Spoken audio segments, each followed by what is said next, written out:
আসসালামু আলাইকুম, আমি আলমামুন। আজকে আপনাদেরকে দেখাবো কিভাবে আপনি অন্যজনের ব্যক্তিগত তথ্য জানতে পারবেন খুব সহজেই, শুধুমাত্র মোবাইল নাম্বার দিয়ে। তো আজকে সেই প্রসেসটুকুই দেখি এই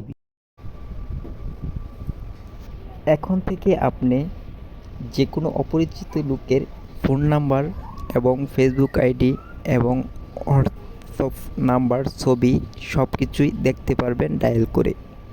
তার জন্য আপনাকে ছোট্ট একটি কাজ করতে হবে। চলে যাবেন প্লে স্টোর থেকে লিখবেন এই ছোট্ট একটি অ্যাপস আইওবি। তো এই অ্যাপসটি নামিয়ে নেবেন। নামিয়ে নেওয়ার পর আপনি পারমিশনগুলো অ্যাড করবেন। পারমিশনগুলো অ্যাড করার পর আপনার দেখতে পারবেন। তবে এটা 99% কার্যকরী হবে, 5% কার্যকরী হবে না।